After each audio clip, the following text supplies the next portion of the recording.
Educadores criticam currículo nacional sem incluir diferenças regionais do país. Empresas contratadas pelo governo podem ser proibidas de emitir nota fiscal com origem em outros estados. E servidores podem ser autorizados a pagar IPVA com créditos de salários atrasados. O Jornal da Alerj está começando.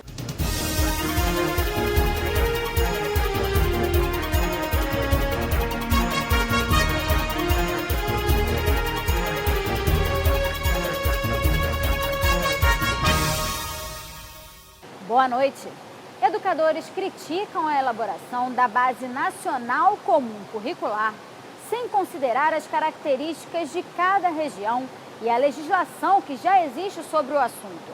O debate aconteceu na audiência pública da Comissão de Educação, em conjunto com o Fórum Permanente do Rio. O projeto vai definir o que os alunos da educação básica da rede pública e privada vão aprender em cada etapa do ano letivo. O texto já passou por 3 versões e teve a contribuição de mais de 12 milhões de cidadãos. Na primeira fase, quem elaborou e coordenou, mais do que elaborou, quem coordenou todo esse processo até chegar à terceira versão foi o Ministério da Educação, não o CNE. O CNE recebe, reforço, a terceira versão e agora é que vamos discutir, analisar a partir de dimensões de avaliação, nós vamos rediscutir e vamos então verificar de que forma, qual é o formato, melhor dizendo, que esse documento tomará e se tornará então a Base Nacional Comum Curricular. A representante do Conselho Nacional de Educação disse ainda que o ensino médio deveria estar inserido na nova Base Nacional Curricular. No meu entendimento, a não apresentação da totalidade da visão da educação básica sem o ensino médio, retirando o ensino médio, mesmo que momentaneamente, compromete o entendimento integral do que significa a educação básica para as nossas crianças e para os nossos jovens. Esta professora da UERJ também fez duras críticas à existência de uma base nacional obrigatória, por já existir uma legislação que estabelece as diretrizes e bases da educação nacional. Para ela, os recursos investidos na produção do projeto deveriam ser dirigidos a estados e municípios. A minha crítica à Base Nacional Comum Curricular não é uma crítica ao conteúdo desta base especificamente. É a ideia de se tentar uniformizar nacionalmente os conteúdos a serem ensinados. Então, todo esforço, todo investimento financeiro que é feito numa tentativa de uniformizar, ele nunca acontecerá. Sem contar o fato de que a qualidade da educação não depende de que todos tenhamos os mesmos saberes, saibamos os mesmos conhecimentos, mobilizemos as mesmas competências. Essa ideia de que todo mundo tem que ser igual e de que todo mundo tem que saber os mesmos conhecimentos, ela nos leva muito mais a um fracasso educacional do que se espera nesse momento. O deputado Conte Bittencourt, presidente da Comissão de Educação, disse que vai elaborar um documento com propostas do parlamento para ser entregue ao Conselho Nacional de Educação.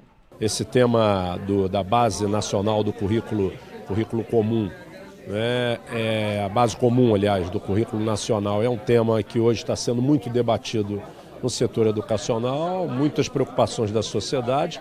Foi o primeiro encontro de 4 que estamos organizando, isso vai dar uma contribuição do parlamento e ao final tentaremos fazer um documento do parlamento estadual para ser encaminhado ao Conselho Nacional de Educação, que é o órgão que vai sistematizar todos esses debates que aconteceram no Brasil. A Comissão de Saneamento Ambiental da Alerj ouviu analistas do Instituto Estadual do Ambiente, o INEA, para esclarecimentos sobre a situação do aterro sanitário de Babi, localizado em Belfor Roxo, na Baixada Fluminense, que está com as atividades paralisadas. O aterro de Babi é administrado pela empresa Bob Ambiental e paralisou as atividades após impasses com a Prefeitura de Belfor Roxo. O local está em processo de renovação da licença ambiental junto ao INEA, que permitiu a continuidade do funcionamento após a entrega de um projeto de remediação do aterro, uma contrapartida necessária para o licenciamento previsto na Lei dos Resíduos Sólidos. Porém, segundo a deputada Lucinha, que integra a comissão, o tratamento do lixo não acontece e acaba gerando um grande acúmulo de chorume no local. A parlamentar mostrou preocupação com a possibilidade de o líquido vazar para os rios que desagam na Baía de Guanabara. Como é que você vai prorrogar uma licença ambiental de uma empresa que ela não está cumprindo, né, o que deveria cumprir de acordo com a legislação ambiental? Se ela não está fazendo o recomprimento do chorume, se a parte da drenagem não está sendo feita a contento, se nós estamos tendo problema de vazamento de gás dentro da área do aterro sanitário que está licenciado. Então você vai renovar o licenciamento ambiental por um período de X, se ele não cumpre, aqui deveria cumprir o que está dentro da legislação. A obrigação do INEA é cobrar do dono da empresa para que ele, de alguma forma, entre lá e faça a cobertura do lixo que está descoberto e tente resolver a questão das lagoas que já estão em fase de transbordar. Agora, quando transbordar, aí sim, vai ser um grave problema. Presidente da comissão, a deputada Cidinha Campos, pretende convidar para as próximas reuniões representantes da Prefeitura de Belfor Roxo, da BOB Ambiental e do Ministério Público para tentar resolver a situação do aterro. Segundo a parlamentar, o Estado do Rio, que conta com apenas 15 aterros sanitários, não poderia permitir o fechamento da unidade de Belfor Roxo.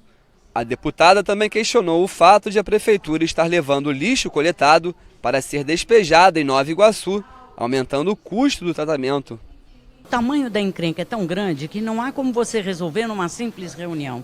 É preciso que a gente tenha outras reuniões. É preciso o prefeito vir aqui. É preciso o dono do aterro vir aqui. É preciso que o representante do Ministério Público venha aqui para esclarecer isso. Não é normal que um estado como o Rio de Janeiro, que tem apenas 15 aterros, abra mão de um.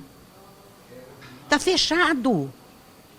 E o dono do aterro diz que não consegue entrar lá, que não consegue trabalhar. Quando um prefeito pega e transfere aquele lixo para Nova Iguaçu a um peso de ouro, circulando pela baixada com esse lixo, muito mais do que circularia até o aterro que fica no seu próprio município, alguma coisa tem. Empresas contratadas pelo governo podem ser proibidas de emitir nota fiscal com origem em outros estados. O projeto foi analisado nesta quarta-feira na Comissão de Constituição e Justiça da Alerj. De acordo com o texto do deputado Zaqueu Teixeira, as empresas devem ter sede ou filial no Rio de Janeiro. O objetivo da proposta é aumentar a arrecadação do Estado. As empresas, muitas delas que prestam serviço para o Estado, têm filiais em outros estados e podem querer emitir a nota fiscal em outro estado para pagar um ICMS menor. Então, com esta lei, todos aqueles que prestam serviço ou estão fazendo qualquer coisa para o Estado têm a obrigação de emitir a nota fiscal pelo Estado. A comissão também analisou o projeto do deputado Paulo Ramos, que autoriza o governo a encampar o serviço de transporte aquaviário de passageiros. A proposta recebeu parecer pela constitucionalidade e vai ser votada em plenário. Nós estamos verificando o sofrimento da população, o custo das tarifas e o fato de os controladores não fazerem nenhum investimento. Quando teve que comprar barcas, o governo comprou. Está sendo feito um novo edital. Ao invés de manter na mão da iniciativa privada, o que não deu certo, trazer para a gestão pública significa um avanço e que atende ao interesse da população. O Rio pode ter uma campanha para esclarecimento, divulgação e incentivo à doação de medula óssea e plaquetas. O projeto do deputado Samuel Malafaia recebeu parecer favorável do relator, deputado Rafael Pisciani. A doação de medula óssea é uma medida muito simples, mas de pouco conhecimento, pouco alcance, que pode salvar muitas vidas. Eu tenho certeza que através de uma medida como essa, de maior divulgação, nós incluímos uma emenda que permite que o material publicitário da própria Alerj também estimule as campanhas de conscientização e estímulo à doação, e a gente espera que a população, ao ter maior conhecimento, também possam doar medula óssea e com isso salvar muitas vidas. O governo do estado poderá fazer a compensação de dívidas de IPVA com créditos dos salários atrasados de servidores do estado. O projeto do deputado Flávio Serafini foi analisado pelo plenário nesta quarta-feira. Os efeitos da proposta devem valer enquanto durar o estado de calamidade financeira. O texto também prevê que os servidores não sejam cobrados por juros sobre valores vencidos ou a vencer.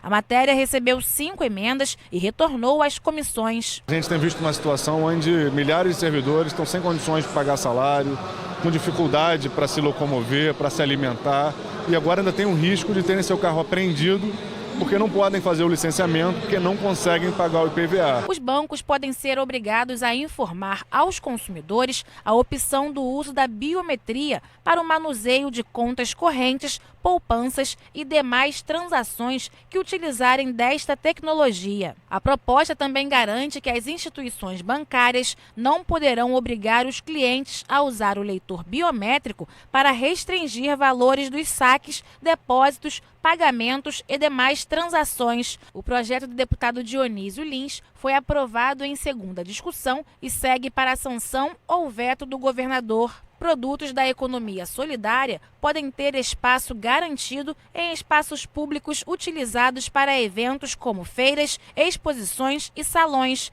Os estabelecimentos ou organizadores podem ser multados em caso de descumprimento da regra. A proposta dos deputados Márcia Giovanni e Valdec Carneiro foi aprovada em segunda discussão e segue para a análise do governador. Isso envolve uma série de categorias, né? Envolve a pesca artesanal, envolve agricultura familiar, envolve catadores de material reciclável, envolve artesãos, envolve bordadeiras, enfim. Então, e todos esses segmentos que se organizam por conta própria, né, tem muita dificuldade de encontrar espaços para canalizar a sua produção. Por isso que toda brecha que a gente puder encontrar, né, para que facilitar a exposição dos produtos gerados no campo da economia solidária é importante. Revendedores de botijões de gás podem ser obrigados a divulgarem o preço do produto em placa de forma clara ao consumidor. A regra vale também para quem faz a revenda em veículos automotores. Quem infringir a lei poderá ser multado. O texto do deputado André Ceciliano foi aprovado em primeira discussão e ainda precisa passar por outra votação no plenário. A gente quer dar publicidade ao preço para que o consumidor possa escolher o mais barato. A bem da verdade, a gente precisa ampliar mais esse PL. Eu já conversei com o deputado Luiz Paulo. Nós vamos também obrigar as empresas que produzem petróleo no Rio de Janeiro a divulgarem os preços também que comercializam o barril de petróleo. Eu ali, antes da votação, falei com o Luiz Paulo, vamos preparar uma emenda para que a gente possa aprimorar o projeto.